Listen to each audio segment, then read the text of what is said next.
Good morning, everybody. I am so excited for Wedding Salon's webinar this morning. We have the awesome Michelle Rago as our guest. Good And morning. good morning, Michelle. I'm really excited to have you here with us. For those of you that don't know Michelle, she is an international wedding planner. She does events and weddings all over the world. She has worked in fabulous places, including Italy and France and Antigua, and you name it. And Michelle has probably done a destination wedding there. Her events are luxurious and fabulous, and she has been doing this for almost 20 years. So she is a huge resource, and we are grateful to have you. Welcome this morning to our webinar, Michelle. How are you? Well, first and foremost, thank you so much for having me. I'm excited to be here. And, we were talking just before we got started. We've known each other for the entirety of that 20 years of my career. So excited to be here. Good morning, everybody. So we've had so many brides reach out to us and members of our team, and everybody's asking the same question, and that is, how has the event planning industry as a whole been impacted by COVID? I mean, it's been devastated, really, and in a lot of ways. But you know, I got lucky in this run because I had business that closed for next year that I had been servicing, so I closed 3 projects for next year, and I only had 2 projects that moved off. And I still have 2 things, one in October and one in December. I have no idea what's going to happen. It's like, obviously, it's anybody's guess, but it takes a lot of experience to understand how to negotiate, what's going on, and the rules change daily. Unfortunately, we don't have great leadership at this time. And what that means is the states are all operating independently. And because we're operating independently, they all get to make up their own rules, with their mayors. And so, you don't think this affects you, but really as an industry, it does, because everybody gets to decide how many people can gather, what the COVID regulations are. So much like having to understand international law and laws in the Caribbean, that skill set has really served me well with looking what's possible in my own country, because a little bit we're operating like a bunch of different countries. What are some of the specific challenges that you've been facing in postponing and rescheduling the weddings that you've been planning? Specific challenges are obviously, financial. It's like how you structure monies received and how you then structure the payments and what the cancellation clause will be. And, there are some planners that are charging cancellation fees. There are some planners that aren't charging cancellation fees. And even among us, it's an emotional topic. Everybody has a different point of view about how to keep themselves whole. So, I take each client as an individual, and, it's important to develop relationships with your clients. Not only, a healthy relationship, but when it comes to things like this, that you're able to have straightforward conversations with them. It's a little bit different with each of my clients, how I've handled it.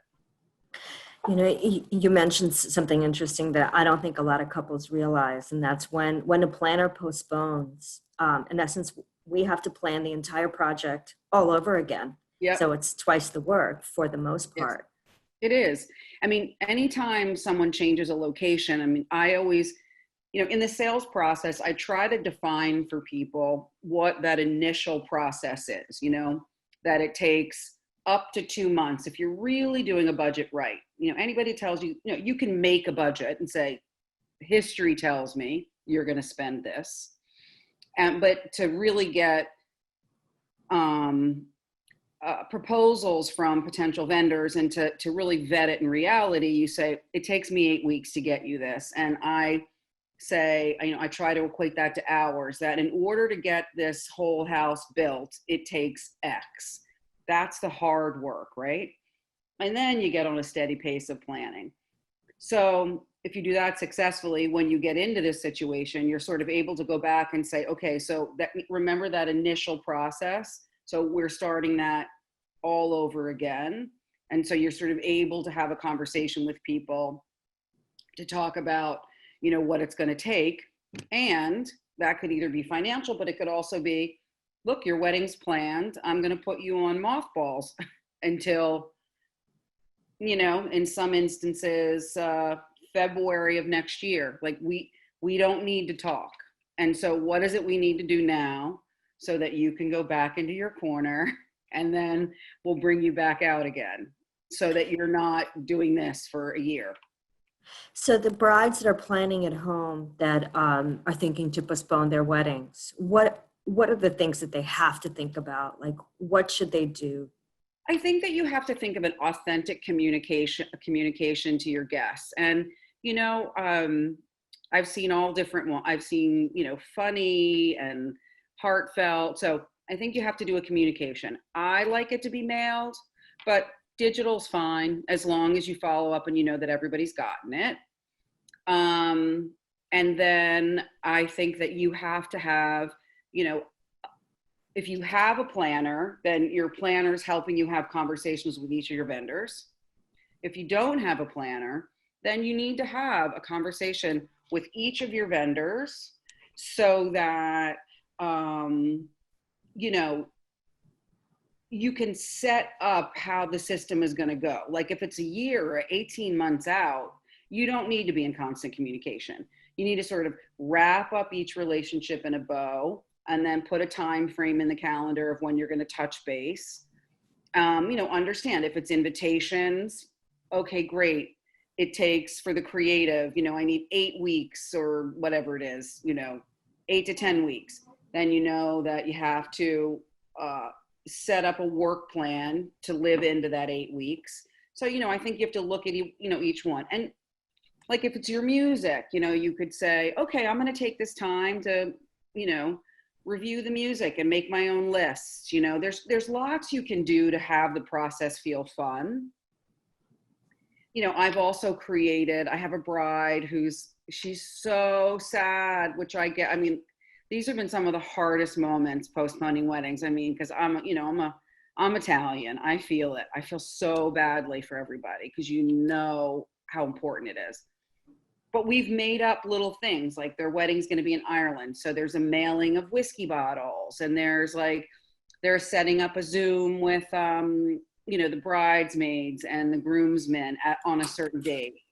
They're turning their holiday party at their parents' into like a pre-wedding get together, so we have about 4 or 5 things that are happening throughout the course of the year that will help keep the guests engaged. And I think that's fun.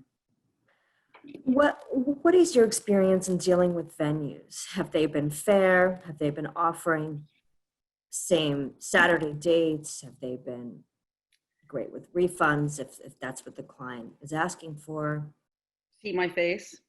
Yeah. So venues tricky. So all of a sudden, my comparison of the United States being sort of like working in a foreign country, hotels are operating in a very different way now. They're operating like bird in a hand. Whatever's in front of them, that's what they're going to take. And I'm in one conversation right now, and I talked to the GM last night. I am not happy, and neither will my client be happy. And basically, for brides or for all of you, if you don't understand the hierarchy of a hotel, if it's owner operated and, and they're not competing with other hotel, so there'll be a remote sales team and an internal sales team. And if your inventory doesn't get held while you're having the conversation, that inventory is up for grabs by everybody. And so what's happening is everybody's hustling because all of 20 is dropping into 21 and 22. And so there's less inventory, more people are scrapping for it, and everybody's in financial, pressure. So I find hotels to be slippery. And if if your couple, for example, committed to a certain guarantee and they just have less guests, are hotels being flexible, or are you asking for other things like, okay, we'll include a welcome dinner or a cocktail party or add it to additional room nights, or is there Right. anything? Well, so far I haven't serviced what's postponed, but my role will be that. My role will be, listen, if it's because of COVID they can't have it, then we all have to work together. If it's okay, by the time the wedding comes around, it's all legal and you just can't get your guest count.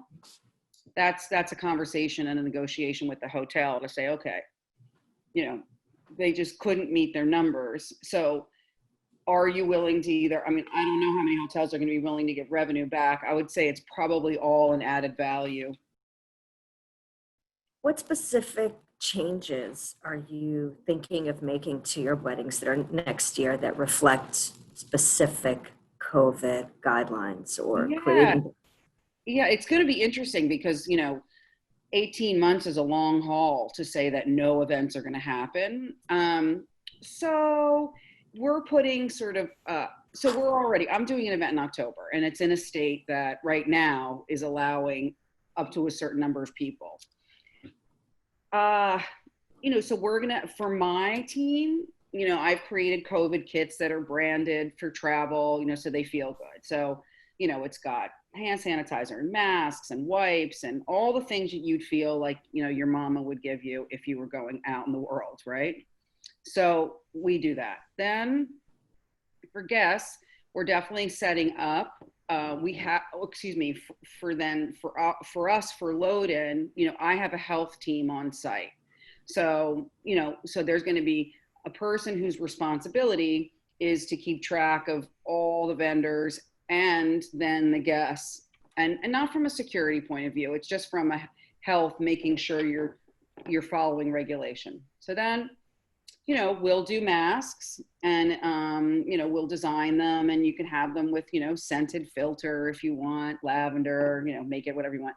Then, in terms of the distancing, if you're outside on a huge piece of property, you just, you've got to do the spacing. We did an event in June, and the headliner didn't want the guests too close.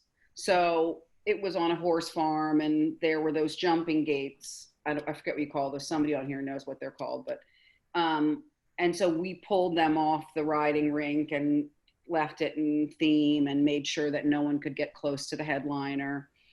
I think from a design perspective, I know I talk a lot about this. I think pocket dance floors, smaller dance floors that may be elevated, that cool design areas that are more like a speakeasy or a club. I think you'll start to see design support people who want some distance. Maybe we've had conversations of like who are in one another's pods, so like you can do the seating based on that. And what about food? Her buffet's gone forever. Now, the weird thing about it is I went through all this COVID protocol for my last event, and none of it made any difference, because it's like, the truth of the matter is they were like, well, everything has to be on its own little tray that you pre-plated. And to me, everything that they're saying is like, I've had this rule for years, even before COVID. The more people who touch my food, the less I want it. I mean, so like if I'm in in the middle of nowhere and we're ordering food on a setup, I'm like, just grill the steak, steam the broccoli, and that's it, right? So all this touching, I just think that like, if it's going to be a buffet, I think that's fine as long as the person has control of getting their own food.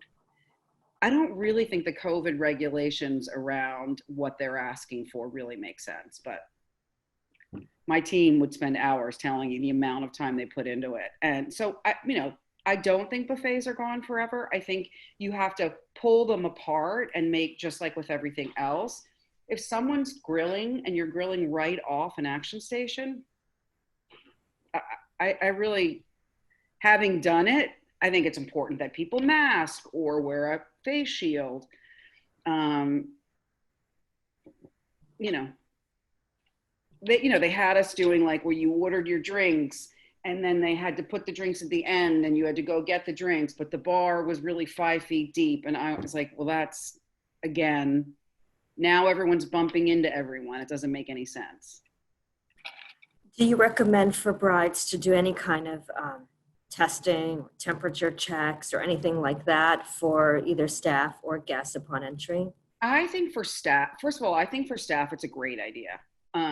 Just why not? I mean, I love the idea of it because I love the freedom to move around. So the temperature checking for the guest, that has to come from your client. That you can't inflict that on someone. So here's where it gets weird, right? That really is a personal choice. Mhm. And now I would never do a party that was outside of the law. Like, so if the gathering was up to 250, I'm not having 400 people. Like, I'm just not doing that party. I'm not going to put my reputation on the line. And I don't care if you're the king of the planet Earth or, the guy down the street. It's not worth my reputation. So, that's the main thing I establish. And I've been that way my whole career. If clients ask you to do things that aren't legal, I'm like, that doesn't come from me. I'm not going to jail for you. So, so I think that it's important to understand, like, if your client's guests are not going to mask when they come to the party, I'm masking. And my whole team is masking, and that's it. And so one of the things that I was recently reading about is that if you do take a test and you take it and you're not, let's say, isolating for 2 weeks, the first 5 days or 4 or 5 days of the test is only 50% accurate. Correct. And then, so it's not until that 14th day where the test is going to be 100% accurate, because it takes time for the antibody. It takes time for those COVID cells to build and replicate in your body before the testing picks it up. So if that's the case, would you recommend, and let's say couples are very concerned, would they be asking their guests to take it 2 weeks in advance and hibernate, or what would be the safest way for people to feel free? I think it depends on who the client is, where they live in the country, and what the party is. So I would say to you, in certain states, they're not going to care about it. They believe that, it's going to go the way it's going to go. So that's one thing. If you're somebody we have a party that's going to be in Scotland, and I think their plan is to fly everyone private and that everyone test. Well, if we get let back into Europe, I'm just going to pause my frustration. So I think there could be testing regulations like the Bahamas tried to do. And unfortunately, being the Bahamas, they just weren't consistent about it. So of course the Bahamas is closed, but not closed to private planes or boats from the US, which still would bring COVID in. So I'm really not sure about that. Yeah. And when you get there. So for Europe, so I would imagine a plan would be, if you're chartering your guests in and you're worried about it, that you would have everybody test and have everybody say, look, if you're going to come to this thing, we need you to be, 10 to 14 days free having tested. And what do you think of the concept of Zoom weddings?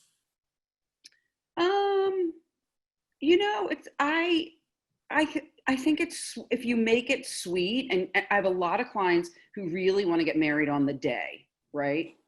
And so, I did a piece for Town and Country, and, at first I was like, and then when I wrote it, I was like, look, the time is what it is. And I think you can make it really sweet. You can have a photographer, because if you're outside, you can definitely distance. So I think you can get beautiful photos. You can still have a beautiful dress. I still think you can create a beautiful experience. I kind of think of it like eloping and then inviting a group of people. So then,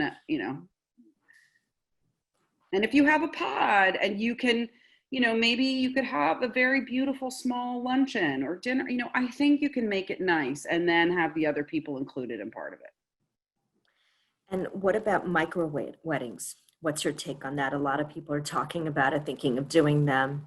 I think it's great. I think this is all about innovating, and this is all about the pivot. And, if you're able to build a business, or you're able to, uh, you know, achieve what you want with a smaller party. I mean, you know me a long time. I like very intimate, I'm the queen of the small dinner party.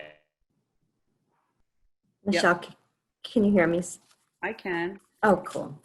Yeah. Um, You look like you just got kidnapped for a second. You like moved. I was like, I just okay. lost audio. I am back. In regards to micro weddings, some brides are asking for some real tips they can execute today. Well, I think again, look, a micro wedding to me, the invitation can be very, very personal. You could invite people with an object or a gift. I think that's because you such a small group. You think that you're going to be able to spend time with everyone. So, I think you can spend a little more money on design, which is fun. So it could be, beautiful. I think the linens should be beautiful. The napkins could be something that you have made and that you keep, because it's a small number of people and you'll be able to use those. Same with cocktail napkins. Um, you could sort of rework this something borrowed, something blue, and maybe you give something to your guests as a keepsake that's a true representation of your relationship with them. So I think there are lots of ways you can just make it very special. Now, if somebody called you today to plan a destination wedding, how would you go about finding that destination that you wouldn't be concerned about? Um, you know, it would, well, obviously, right, it depends on when they want to do it, but When would you recommend? well, A yeah, loaded question. well, really the question is, give me a number of people, like give me a thing. Is it 10 people? Let's say it's 100 people. Then you got to find out what states are allowing you to do that. And then, for example, I live in New York City, and basically every state in the union, you have to quarantine for 14 days when you get back. I mean, the Northeast is basically the only place. So I would say I'd find out, how many people you can gather, and then you fit the party into what's possible and say, if you go here, you can have this party. If you go here, you can have this party. Now, as far as the contracts that you are seeing and or going to be seeing, what changes will you be asking for of venues to protect your clients? Any kind of specific clauses, anything to protect them with, in Yeah. case something like this happens again? Yeah. I think all vendors, hotel, client, everybody needs a COVID cancellation clause.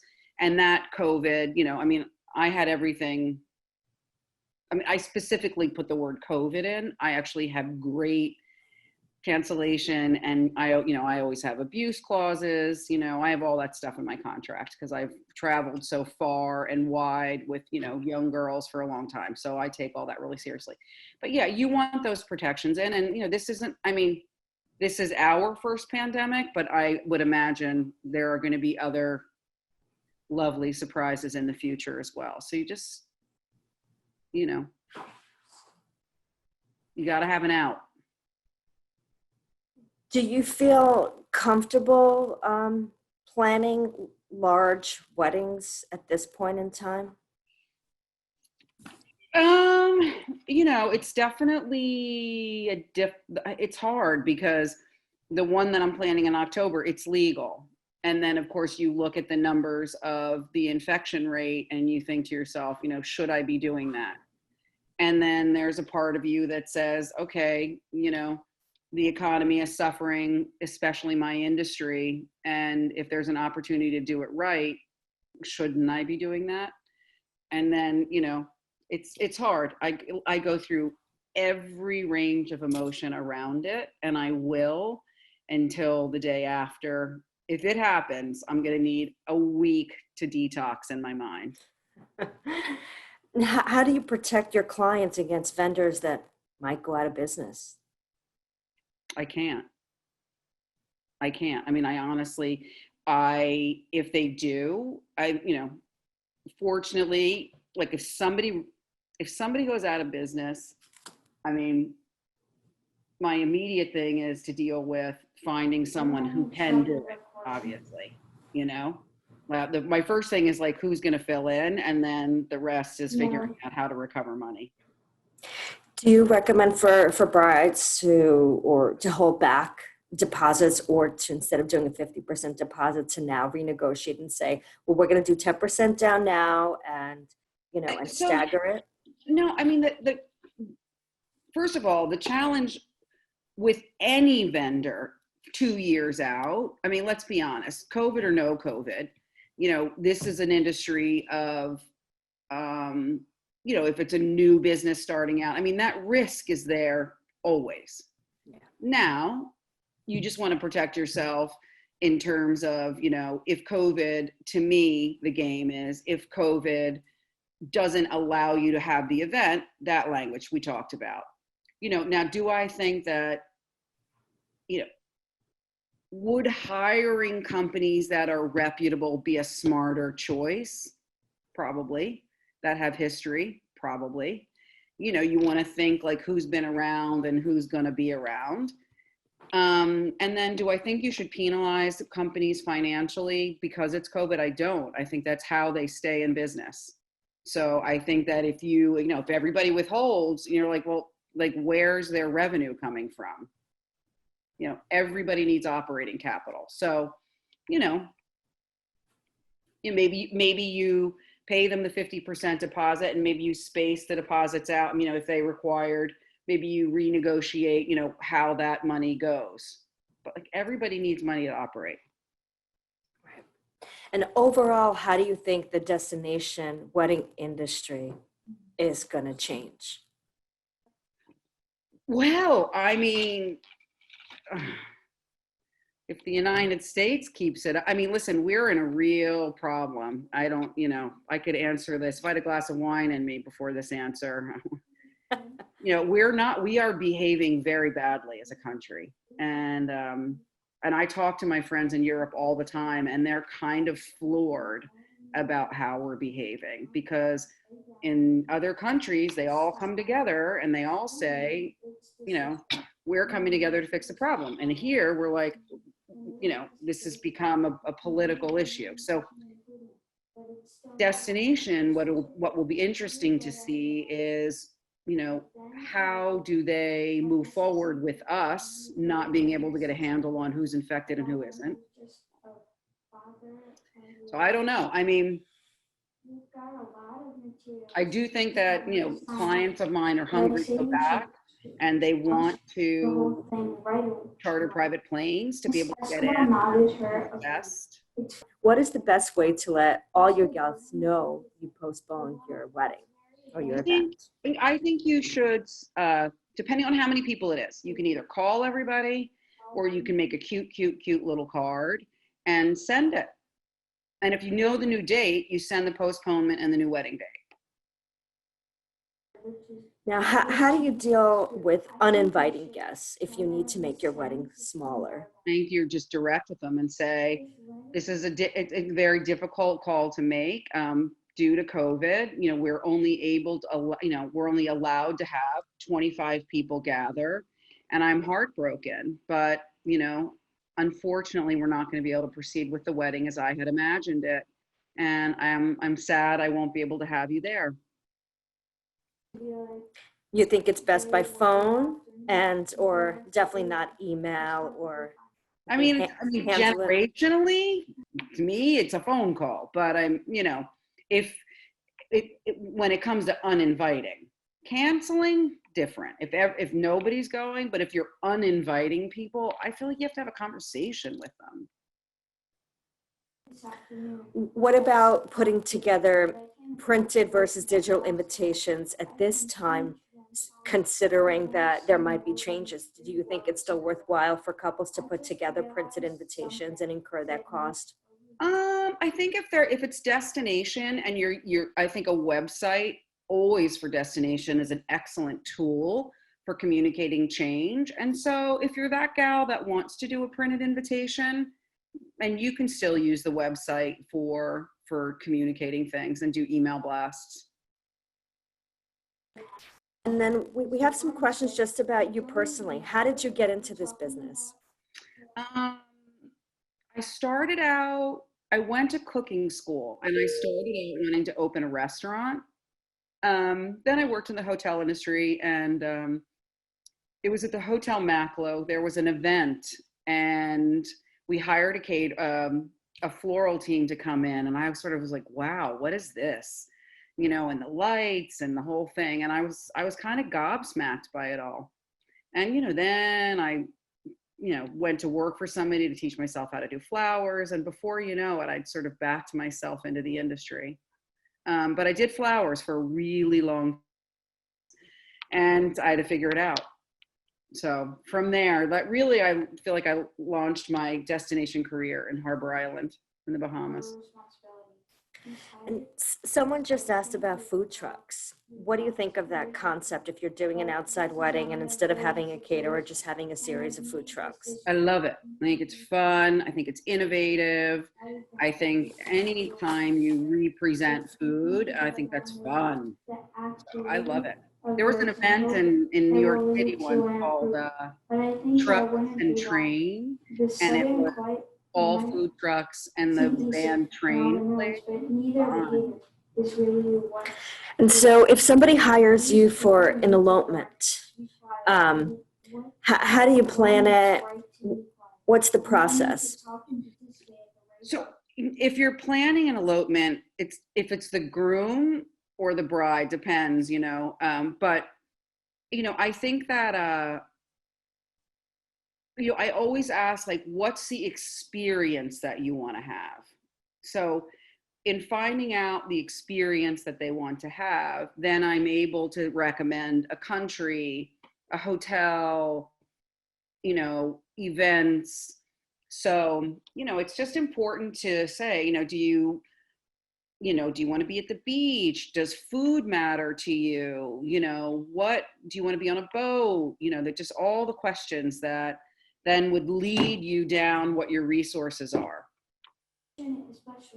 And are you conducting all of your meetings now over Zoom with vendors as well as couples? No, not all of them. I've traveled 3 times. I've gone to Napa, and my client flew in on their plane. I came from New York, and we picked all their venues. I have been to Indiana. I just got back from Chicago last week. I did my tasting and my floral prototype. Travel right now is easy because there's no one. There's no people. So that's easy.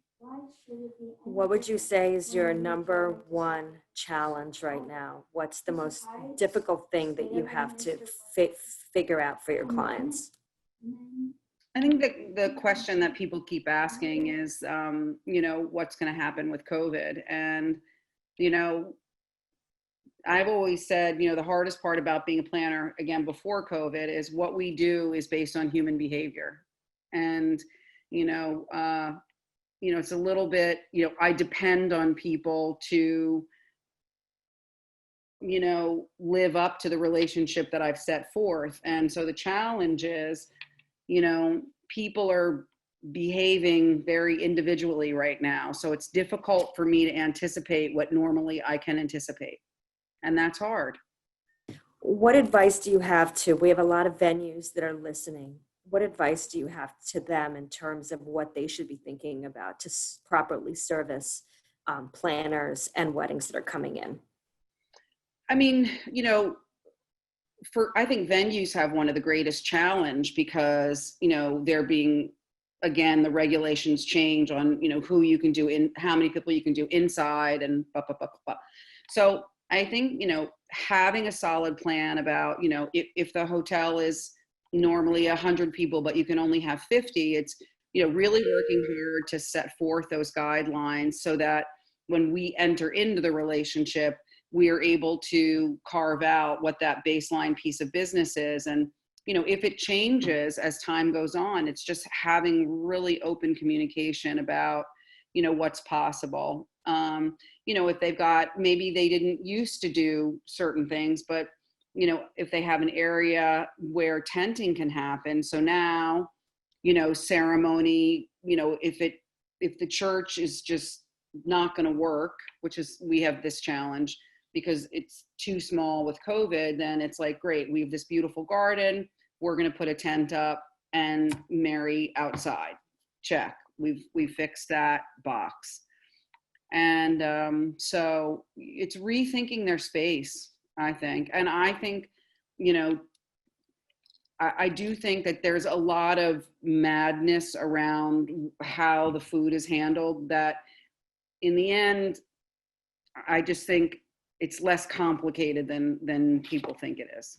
What do you think about overall budgets and how you normally come up with a budget for a couple and the process, but also what should couples be adding that they're not even thinking about that they probably need to be? Right. Well, that was about 4 questions that I'm going to answer. So after 20 years, I've established a spend that I feel that is necessary in order to have the type of event that we're known to do. So I think each company, has that, right? And then each bride, they're, I'm sure parents, or they had a discussion and there's a number they have in their head. And so their first job is to educate themselves about how that number translates to what they think they want. So that's a process. And then in terms of then with that spend, where is that investment best realized? Is that investment best, down the block? Do I like what I get hopping on a plane to Ireland? So there's a lot of that. And then adding money in, I think you just have to, I basically tell every client that, once we come up with a budget, there's a huge line item in there called "you don't know what you don't know." And then and I have that on every job. And in addition to that, I always say there's 20% that you don't know, that I need to be able to say, hey, it's this budget plus 20%. And then there's this category called "you don't know what you don't know." And I think, you're not, if you think you're spending to the number, you're like, okay, I have $100 and that's all I'm going to spend. It's completely unrealistic when it comes to a wedding, because everybody has a say, your parents or this, everybody's got a, stake in the game.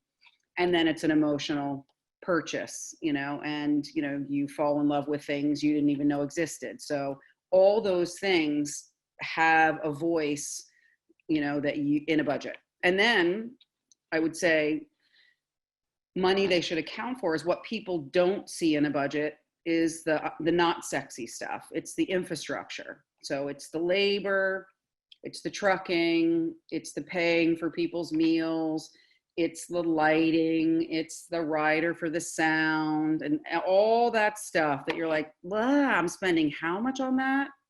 So, you sort of have to think, you think you're buying this, this thing, right? But this thing has all the people and stuff around it. So you have to have money for infrastructure, and you have to have a pocket for, stuff you didn't realize that now you have to have. So a couple of questions have just come in, actually. One is from a fellow planner, and she said she's planning a wedding for 150 guests.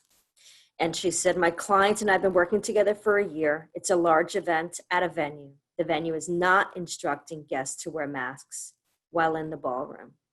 I have an underlying illness. I really would like the guests to wear masks, but I'm not sure how to request that of my client. What do you think? What state is it in? I'd be curious. Ooh. It doesn't say, but we will ask Angie Okay. I'm just let us know. curious, because if it's below the Mason-Dixon line, it really, if you're in the South or you're in the middle of the country in a flyover state, guests don't really feel it's their right not to wear a mask. So you to know where you are is to know what you're dealing with. And then unfortunately, hotels, I call this problem like, who's the COVID police? And there really isn't any COVID police unless you're in like here in on vacation in P-Town. Like you have to wear a mask when you walk around outside. That's the law. But at a wedding, unless you're telling your guests as the host, I'm inviting you and you have to wear a mask, except when you're eating or drinking. Yeah. Now, what about insurance? Do you recommend for your couples to get insurance? Does it actually do anything when it comes to things like this? I don't know. I don't think so. I mean, no, because this is now going to be a pre-existing condition. No, I don't think so. You think it's a waste of time? I mean, so far, I don't, I would have to have the conversation. I mean, I have so much insurance, my God, for international. I mean, I have insurance for kidnapping, getting airlifted out, like you name it, I've got it, because I feel so responsible for these girls. And everybody's drinking and drugging and doing all this stuff. It's like, I have insurance. Now, COVID, I don't know, you'd have to convince me. And so we have one question where a couple is saying that they got married this year, just the two of them, and but they wanted to do a ceremony next year. And is it even worth it? Should they bother? I mean, that's a personal. I mean, if they want it, why not? And is that attached to like how many people? Like they want to invite a lot of people to the ceremony, or just doing the ceremony? I think it's reception and ceremony, like what they originally had planned, if they should even bother to do it since they already got married.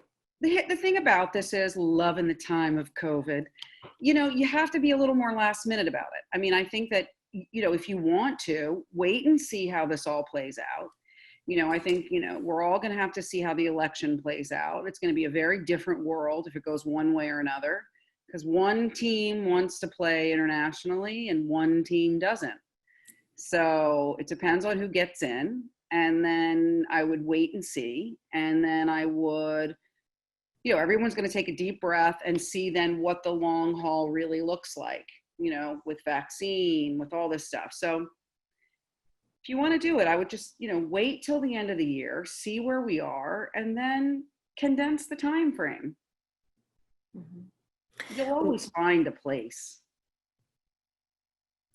I agree. I mean, there's so many venues out there. There are venues locally, regionally, nationally, internationally. There is no shortage of hotels. Here's my thing. I look at this whole thing like, for me, it's kind of exciting after 20 years. I'm like, oh, here's a way to look at things. I think people have to condense their time frames. Or if they want to have that party, I was telling my client, I have one in Scotland in December.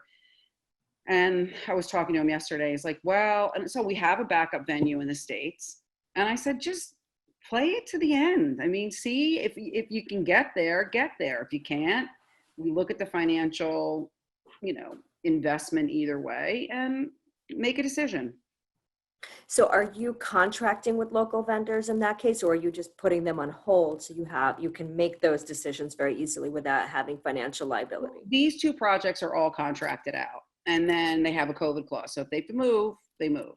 So either they come to the States or I don't know if he'd postpone it. I don't know because they postponed their wedding, and I don't know if he'd postpone her 50th on top of it. And how do you stay positive throughout all of this? What does Michelle do on a day-to-day basis to not let this get to her? I'm going to knock on this table and say I am an insanely positive person. I have a very tight group of people with whom I feel I can be, unguarded, and that's important. I have my shrink every Friday at 10 a.m. Don't call me, I'm busy. And I keep that relationship intact to be able to manage, on a higher plane. And, I do a Zoom call with my team every morning, and everybody has to come to the call prepared. And in my mind, as the leader of the group, I want to make sure they feel they're staying engaged, and I want to take care of them. I give them summer Fridays, and I'm like, what do you guys need? Like, if this one, I said, what do you need? I'll ask them, like, where are you? What do you need? I do my best to make sure that their well-being is met. And, I bring funny things. So, like, I'll come to the meeting. I'm like, I found this video, I'm playing it. And, I try to keep humor and, but I've cooked and cooked. Oh my God. I created this table for one Instagram. I have a pod of friends, and we go to each other's houses and cook. We play games, which I discovered I like. Jenga in particular. Yeah. And so if you were to start planning today, if you were a couple, you don't have a planner, what's your go-to advice? Where to begin? What should they be thinking about? How should they proceed? To hire a planner? If they're not hiring a planner. And then we'll get to the second question about a planner. I think that you have to, my whole thing is like, who's involved in the conversation? So my first question is, I always say, like, who's the decision maker? So is it you and your fiance? Is it you and you're the GC of the project? So first figure out, like, who needs to be involved. My parents, his parents. Then everybody makes a list of priorities and come together and agree on the list. Like, okay, we agree we have $200,000. We agree that, you have to agree on the guest list, because, everything is predicated on how many people come. I'm going to say that again. Everything is predicated on how many people come. And so you can't have like 150 people hiding in the sidelines and not have it affect. But people play this crazy game with the guest list. Anyway, so I would agree, who needs to be involved, prioritize what it is you think the wedding you want to have is, how many people, and then you start to figure out, okay, where could that be? And the where, what resources, you could pick a place and there's nothing around it to service the job, right? They don't have any rental companies. There's no caterers. So now everybody's got to, then I'm paying a lot. So yes, I like this location, but it's going to cost me a lot more to service this location. So then you have to, start to populate, okay, these 3 locations give me this experience, this investment, this experience, this investment, this experience, this investment. So you can see I'm a very linear person. So that's really what you do. And then if you do that hard work on the front end, then when you choose, now you're in a relationship, and, nothing is ever perfect, but you're committed. You're like, this is what we want. Then you just stay in close communication. Hopefully, the catering person or whoever is the person that you're going to have the whole time. But, it's really understanding how the spaces work, and I think what's fun in this time is that you can reimagine how your parties are. Like, that whole conversation of this is how we always do it, blah. That's just not a necessary statement. You could do whatever you want. Have the whole thing be a standing cocktail party outside, or, have 3 dance floors. Who cares? And how do couples go about finding the right planner for them? What are the things they should watch out for? What are the types of questions they should be asking? I think, look, you have to interview people. It's very important to read, you do a little Google, and see what people do. And then I think you have to get on the phone with people and see what their personality's like, because you're in the foxhole with them the whole time. You have to like your planner, because you're creating together. I mean, it's your the yin to your yang. So if you don't like the person, just because they have a reputation, who cares? You have to like the person. And I think it is important, that you understand what type of business they have, and the easiest way for me to explain this is, like, every car is a car, every car is different. So there's no planning society. Every business is different. This one has 15 people that work for her. This one has one person. They do flowers, they don't do flowers. You just have to understand how the company is structured, so that you can see if that's a good fit for you. What should planners, or what should couples expect planners to charge? Because I know in our industry, it is so all over the place. Some charge a project fee, some charge a percentage of the overall budget, some charge hourly. I mean, is there a standard in your mind? Should No, there be? no, I don't think so. I mean, it isn't. I mean, every marketplace is different. It's also what any marketplace could bear. If you're in a smaller marketplace, in all likelihood, people are charging a fee. I would imagine. But then I had noticed, actually, then I had heard that down in the South, it was a given, like in the Charleston area, they got percentage on all the projects, and that was expected. So I think that, look, what I do is very hard, and it takes, each company, I've been in this 20 years, I do a particular type of entertaining and party, and I have valued my business based on how many projects a year that I do, and how, that's how I'm structured.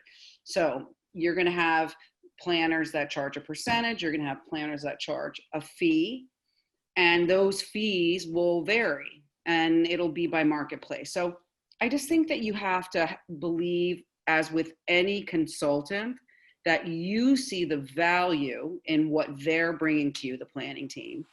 And if you believe in them and their value, then that spend should be easy.